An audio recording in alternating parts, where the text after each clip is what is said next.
There we go. What's going on, people? Coach Marcus, Pro Fan Talk. We are live today. I am in the park on my way to go do some shopping at Sam's Club. But I figured today, good day, it's sunny, slightly breezy. Be a good day to hit the park, get my 15 minutes in. You know what I'm saying? So, still a lot of stuff happening with the Eagles and senior days and senior bowls and all that kind of stuff. The Pro Bowl, or if you want to call it a Pro Bowl anymore, the Fan Interaction Bowl. Is really what you should call it. But so yeah, I figured I'd do a little live streaming, get one in today. Make sure you look at the other video. I just put a video up last night about Caitlin Clark. She dropped 38 on University of Maryland. That was a good game, and she's number 2 in the all-time score list. So I've been keeping up with her. Really been keeping up with Caitlin Clark in Iowa, LSU, with the whole Angel Reese situation and Kim Mulkey going on down there. They're still playing good ball. Dawn Staley at South Carolina is killing it. She got them girls balling. And right now, South Carolina would be my top spot to make it to the end of the tournament. So Iowa have seemed shaky every now and then. LSU's been shaky for a couple games, but you know it's going to all play out when it comes March and they get to the tournament, all that kind of stuff. So just fun to watch. As far as the Eagles go, the Eagles have been on the coaching hunt for the last couple of weeks. We got Kellen, we got Vic Fangio, Cliff Hurt from Seattle. We were supposed to get his name is, I'm forgetting his name right now. The defensive backs coach from Seattle was supposed to come over. Then he reneged, and then he ended up going back to Seattle. So that seems to be a common theme right now. Cliff Kingsbury is supposed to be in Washington. Then he reneged, and he's going to the he was supposed to be at the Raiders, and now he's going to Washington. But all the reports were that Kingsbury was going there, and then he changed his mind. And then the guy from Seattle changed his mind, and there's been a couple more situations like that where you thought a coach was going to one team, and then they flipped it on him. So I don't know what's going on with that, why that's happening. I don't know. Is there any I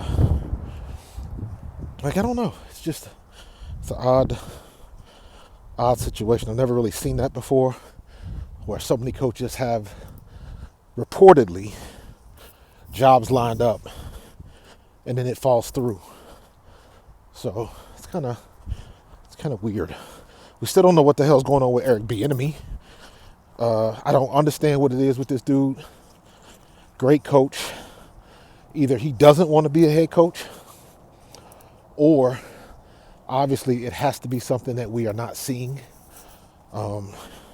as far as how he conducts his interviews, or some type of, I don't know, personality flaw. I don't know what to call it. So it's just weird to me. Anybody else in Eric Bieniemy's shoes would have had a job 3 years ago. You coaching Mahomes to a Super Bowl with Andy Reid, you know Andy Reid is going to vouch for him. So I don't understand what the problem is with that. We've been waiting for a long time to hear somebody from the inside. Maybe that may be a play for him, that maybe give some clarity on why he hasn't gotten a head coaching gig yet. And I don't understand it. I do not. So clearly, it's either got to be one or two things, because everybody can't be wrong. He either doesn't want one, or something going on with his interview process that the public just can't see. It is what it is. So But in any case, Eagles are headed in the right direction.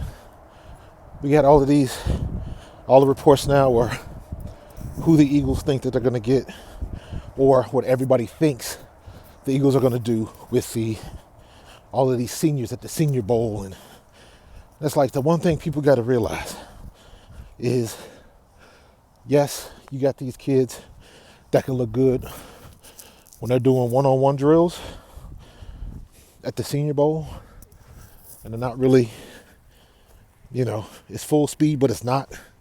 It's always a difference.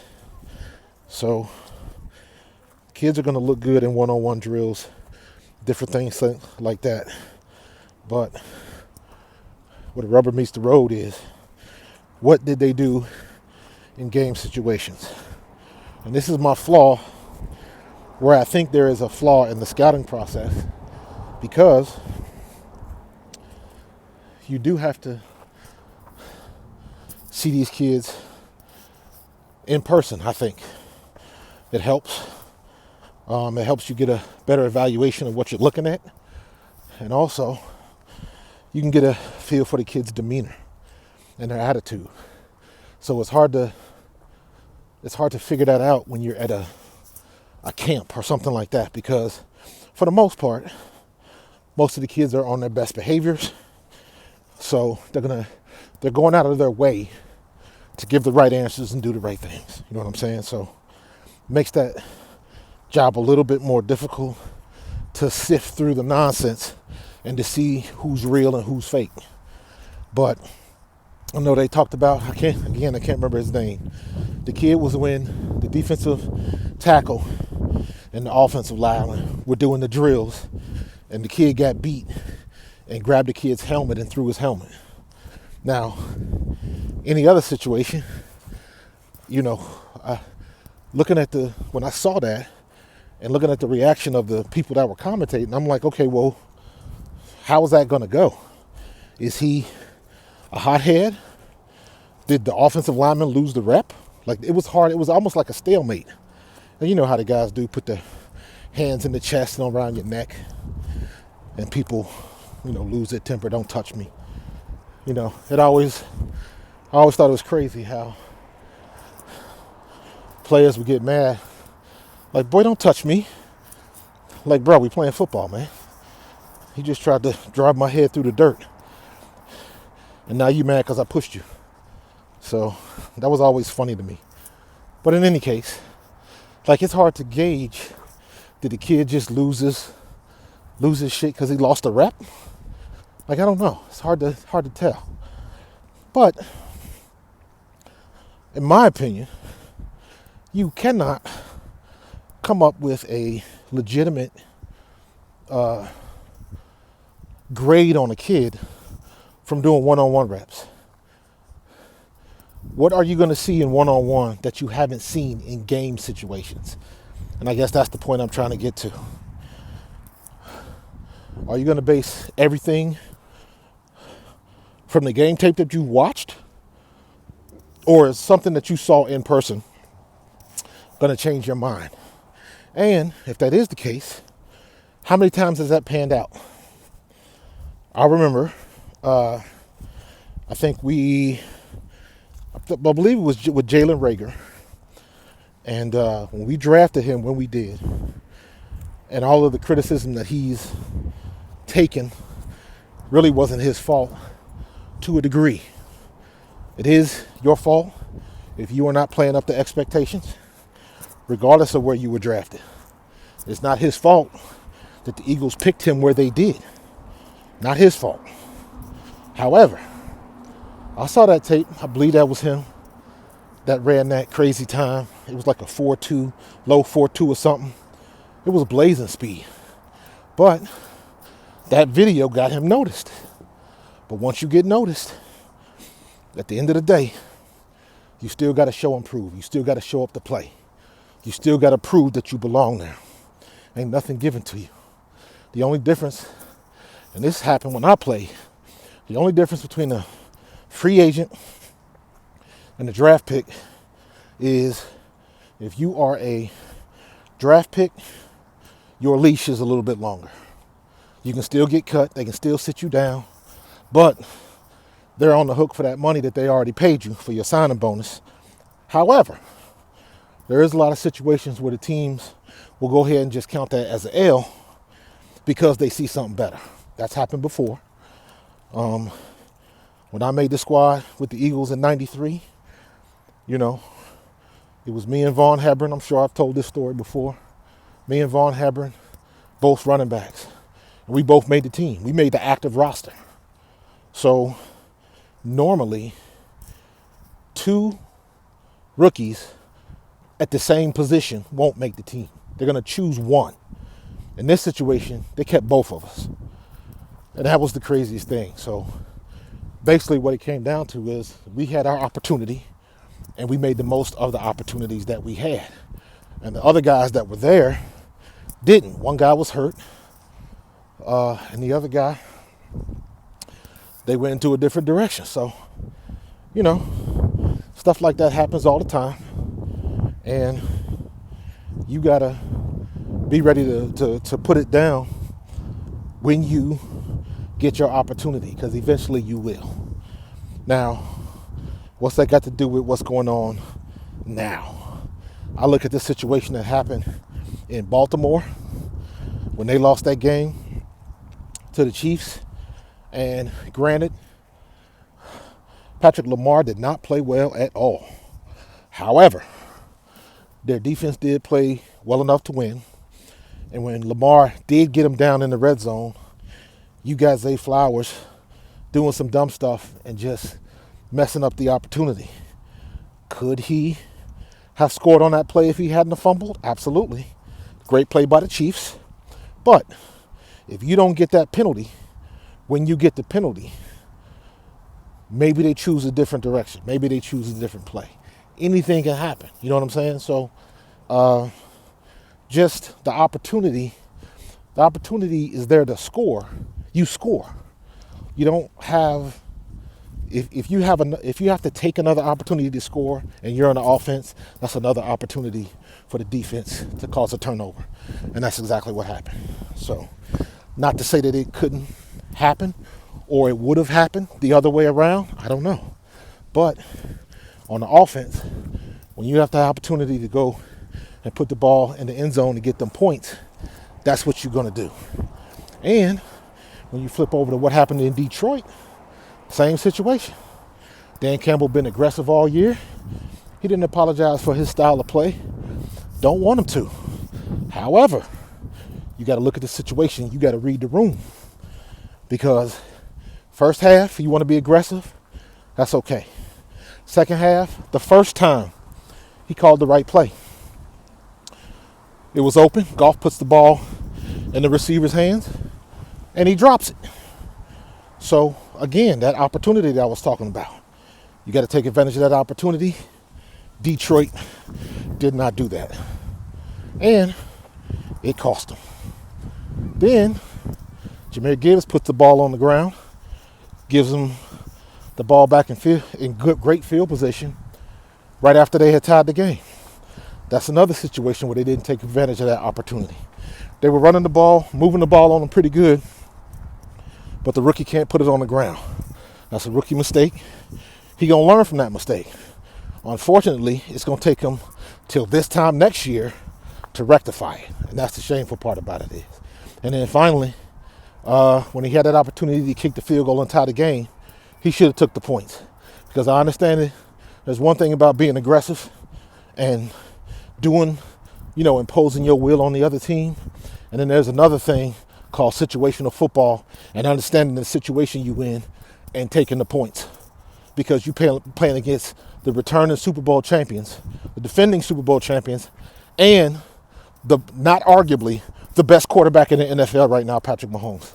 So you put the points on the board. You know what I'm saying? So just all goes back to opportunities. You got to take advantage of the opportunities when you get them. You cannot roll the dice. Well, I say you should not.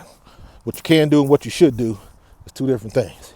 You should not roll the dice like that, and you put your team in a situation where they can win. So it is what it is. That's That's why you play the game. That's why you got to play the game 4 quarters. You can't expect to win. Nothing is guaranteed and nothing is given. You know what I mean? So you really got to take advantage of those opportunities you get to put the game away or put your team ahead or whatever the case, whatever the situation gives you. So it's pretty interesting. Dan Campbell's going to take the heat for that, and he's going to take his lumps. Would he do it differently next time? We'll see. So now we got the Chiefs and the 49ers in the Super Bowl. And even though I think the 49ers are the better team, I ain't betting against Patrick Mahomes. I just can't do it. Kansas City's come up against some good defenses, and they got clipped a couple times, but normally they find a way to win, and that's what they've been doing. So until somebody shows me they can beat Patrick Mahomes in the biggest of games, I got to go with Patrick Mahomes. I still think Purdy has a great chance with all the weapons that he has and the way that they've been playing. The one thing I love about San Francisco ain't trying to do nothing cute. They ain't trying to fool you. You get what you get. You've seen the offense that they run. They run it well. There's no misunderstandings. You know who's getting the ball. You know they're going to give it to Debo. You know they're going to give it to CMC. You know they're going to put Ayuk in motion, or they're going to shift Kittles back over to that weak side and have them on a slot. They do all of that, and they move all of them people in and out of that position to get the mismatch on the linebackers. So we'll see what they're going to do. I don't see – they're going to have a couple of, they might make a couple of adjustments, but they ain't going to change too much up because it's been working. You roll with what brought you there. And ain't nobody been able to stop it all year. So it's going to be a good game with San Francisco. We'll see what's going to happen. The linebacker play is going to be of immense importance. So both teams have great linebackers, but Fred Warner and Greenlaw, man, oh man, them boys are some bad boys right there. So, but just when you think you got Patrick Mahomes, you ain't got him. And when you ain't got him, he gonna get you. So I expect a good game. It's gonna be a great game next weekend. But like I said, I'm expecting the Chiefs to win until somebody shows me otherwise. But in any case, we had 17 minutes right now. So I'm back at the car. Gonna get it popping, gonna head over to Sam's, do my shopping, and get back home. All right, appreciate you joining me. And I'm gonna see you in the next play. Peace.